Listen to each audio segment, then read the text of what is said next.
Munchkins and viewers alike, it's me, Munchie, and it has been years since I have made the very first Tiny Tales enclosure review unboxing to demonstrate to you guys what monstrosity, disgusting, and not needed at all enclosures that Petsmart had been designing with children in mind. It's a marketing scheme. So today we are going to be reviewing this. I had to look on Petsmart and find this out. They were sneaky with it, pushed it out, and because it's not some crazy design like a dinosaur, a fire truck, the rocket ship, then it's not going to catch your eye. But I discovered it and we're gonna review it today because I want pet parents out there to be aware of what a large corporation is trying to do to your children. They are trying to convince a family to get a pet that they have no time and commitment for because your child sees something sparkly, big, bright, colorful, toy-like in the aisle at the pet store.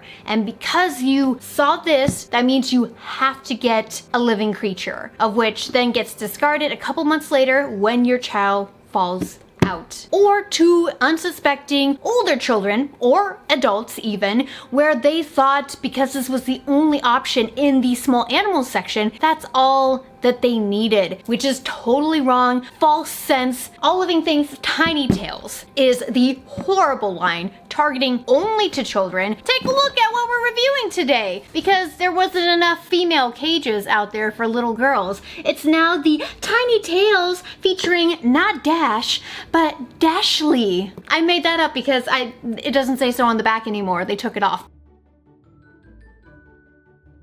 Dashly here with the Playhouse sparkly enclosure. Oh yeah, it's so sparkly. Why would they do this? The reason why is not because they needed more very simplistic, the same design enclosure out there. No, they did this because not enough females are purchasing them, or there was complaints that, you know, we got the rocket ship, we got the race car, let's do some more girly things. But what can we do to make it appealing? Let's make it plain. Let's make it the smallest enclosure you can purchase from the Tiny Tail lines and the cheapest from the Tiny Tail lines. Build your own adventure, connectable small animal homes. I really want to advocate for bigger because the animals have been scientifically documented to need more. Hamsters in general are the largest small animal purchased in pet stores and are the largest animals to be misunderstood because pet stores are not the scientists out there and not actual hobbyists out there who spend decades of their time, energy, love, and dedication to a specific species. They are a pet store that wants to make money because they think that their designs are very kooky and fun and that you'll be drawn to it. When I try to say this is targeted towards children, I'm not trying to target children myself. I was once a child. My first hamster was when I was a child, but I mistreated it. My parents didn't know any better, and I want that to be prevented. So I hope this video is helpful to you, but today we're gonna be unboxing it. And guess what? On the back here, it shows the other very bright and girly cage, the one that we're gonna be reviewing today, and the neutral one because, you know, everything else is geared towards boys apparently, because no girl could be like a race car driver or go up into space, right? Because we're still trying to divide our genders. It's just crazy. It's just like I like boy stuff growing up. I wanted a Batmobile when I was in first grade because my friend had a Batmobile, and I'm friends with guys because the ladies were like totally lame and horrible to me. So yeah, I think we shouldn't try to just genderfy hamster enclosures, all right? Because if you want something, just try not to change and forcibly change to try to appeal to people. It's just like with the whole Pride Month where people were in a company trying to promote Pride, but it just has kind of become a corporate cash grab on individuals who identify as such. So I don't like it. So let's just start unboxing. Basically, it's almost already made. First, right off the bat, sparkles. Like, I do love sparkly things, and my best friend is a sparkle, I won't say this word, but she loves her sparkles. She even is nicknamed after a sparkle, all right? Why are they zip tied? There's no reason for this to be zip tied already. We got Oh, we have to talk about this. Do you see this wheel? Oh my gosh, wheel. They have a new wheel. They have a new wheel. They have a new wheel. Let's not dance. We're not gonna dance. We're not gonna do that again. They are now bucket style, where there is an easier way to make these wheels silent. And it looks like they invested in that technology. Same with this. I don't know if they're gonna change any of their old tiny tail cages to include this wheel, but this is still a 6-inch wheel. It's still way too small. Now with this plastic, this is a very scratchable plastic. With any of these really cheap enclosures, even from KT Critter Trails that's been around for decades, or Habit Trail Ovos, they have plastic that will scratch. If you are purchasing mainly plastic, you have to understand materials can only last to a certain extent when it comes to damage and taking damage. But we have the pink food bowl here. This 6-inch wheel is not good for a Roborosky, not even good for mice. Start as a minimum wheel size of 8 inches, because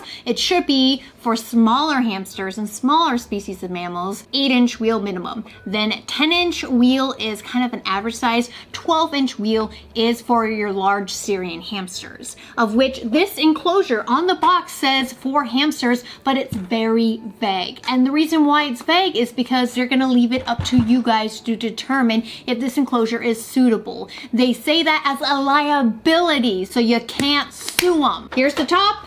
And how do you open the top? You pull it, and then it comes up. This security latch breaks. When you want to purchase an enclosure, the thing that comes to mind is security, to make sure they don't escape, that there's no danger that can come to them. This is very easy to destroy and to accidentally break. And because it's plastic, you're gonna be opening it and closing it and opening it and close it. And some enclosures may have noise. Plastic that's molded, rubbing against plastic that's also molded. So over time with friction, it's going to wear down and break. You're most likely going to see this being completely broken or duct taped. And because we are talking about materials, these stoppers here, oh, they changed the stoppers. The stoppers used to be made out of rubber. They are now a different type of plastic, but they have holes in them. Why do stoppers need to have holes in them when there is a bunch of air circulation thanks to wire enclosures? Which, let's talk about wire enclosures. They are suitable for hamsters. A lot of people think that, you know, because of bar biting, they shouldn't get them. Not all hamsters exhibit signs of stress, and not all hamsters have hormonal energy where they just exhibit way too much of it. And because we haven't domesticated them in 100 years yet, they might get very frantic, but it's due to their species and their desire. It may not even be because of what you're doing, because there are people out there that's very advanced with hamster keeping. Even their biggest enclosures may not even tame the wildest of female Syrian hamsters, because they go into heat every 4 to 6 days. But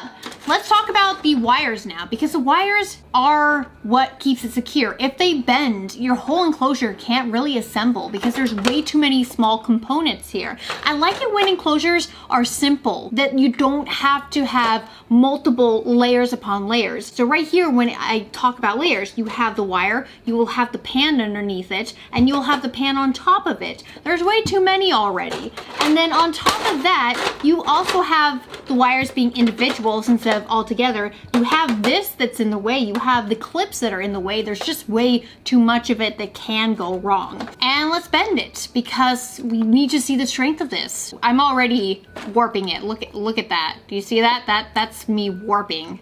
I hope this can convince you that this is not safe. Woo, look at me warping it. Just by cleaning it, just by putting pressure on it, you're already making it insecure because, oh, should I do it? Should I really do it? Okay, here we go. Here we go. Munchie's just chaotic and crazy. Oopsie, mommy. I broke the cage. It looks like some music notes. So, sweetie, why would you do that? Especially since it's right at the opening here. especially since you need to, you know, open the door to the hamster, but now you can't. So, oh, we're just gonna bend it back now. Let's see if we can, you know, put some pressure on the part that you put the pressure on. But oh, now the door doesn't look right. Look at the door. The door's not right. Oh my gosh, hun, we can't really secure it. Like, look at this big hole all of a sudden now. Yeah, this still doesn't look right. Let's just try our best to attach it to the enclosure again. Yeah, look, it looks pretty okay, right? You know, it doesn't look straight anymore, but we'll try to make it look good, hun, all right? Yeah, let's try to push it on. Actually, now it's not going to go on at all. No, I just was trying to bend it for purpose of showing. Oh my gosh, okay, so I bent it a little bit too much on this side. Here we go. Did that fit? Now this side doesn't fit.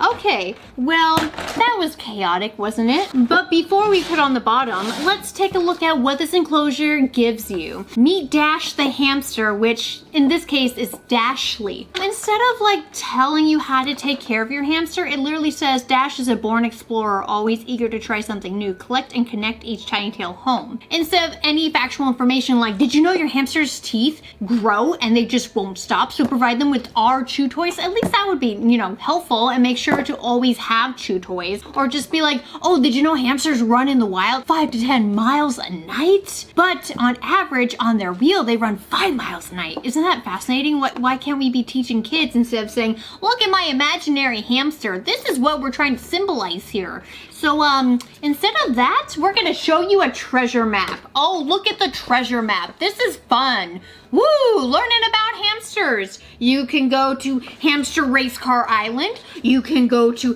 Hamster Unicorn Island, Rainbow Island. You can go to Hamster Maze, which actually you can make hamster mazes out of cardboard. Definitely check out videos on YouTube for that. Alphabet crossword puzzle right here. That's cool. Oh, look, Hamsterville, you know, just like Smallville, but with hamsters. There is Hamster Rocket Ship Launching Island. Yeah, I mean, just, no, this is so gimmicky. And now on the back, they show you all the cool designs they have. Like, this paper is not cheap. It feels expensive. This is probably a $5 expensive paper attached to your package of hamster care and hamster keeping. We're not even talking or showing how to keep a hamster inside of here because it's just so ridiculous. Stickers.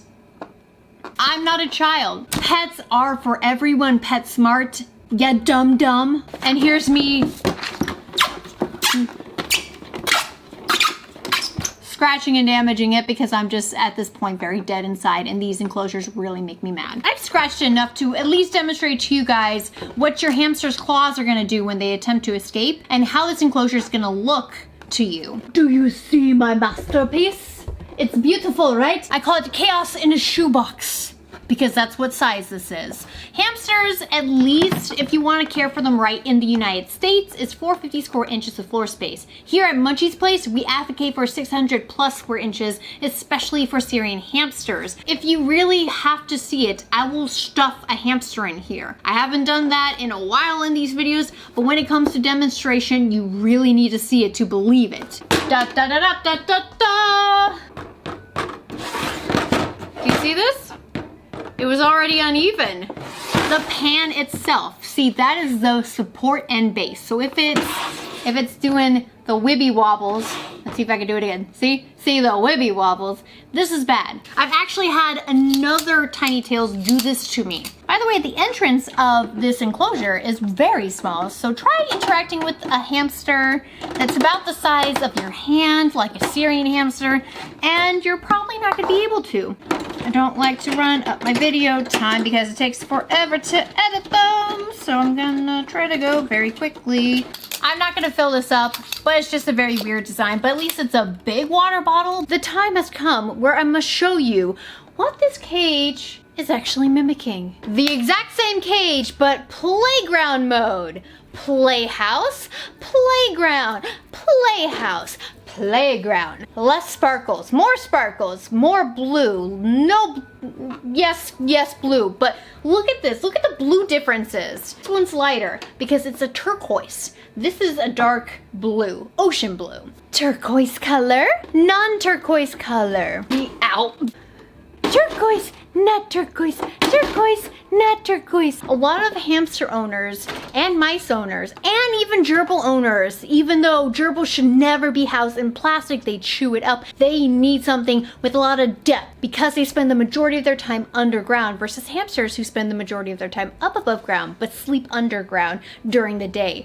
They need tanks. And even hamsters can benefit from tanks. You can give them a lot of space in large tanks, large 40-gallon plus breeder tanks. Same with gerbils. You can only provide 3 inches of bedding inside of here. The more bedding you have, they can create burrows. They can actually regulate their heat a lot better and protect themselves, and the ammonia smell goes down. Having this, it's like Petsmart knows that if you don't put a lot of bedding in there, it's gonna smell a lot more. So that means you have to keep buying stuff like bedding and changing it out almost frequently. For a size like this, you would have to spot clean areas that have been soaked daily and deep clean weekly, whereas a larger massive enclosure, you can spot clean weekly and deep clean monthly, and even a larger enclosure than the large enclosures of which might be on the market right now. Something that's custom made, that's humongous out there, like Hopping Hammy's enclosure. She probably only had to spot clean that thing every couple weeks because some hamsters will urinate in spots. Same with mice, they might actually urinate in a specific spot. They will walk on their own feces and their own urine and will pass it along. So you can't really hold on to bedding and reuse it all the time, but there are sections of bedding that you can that might not have ever been touched or used to burrow in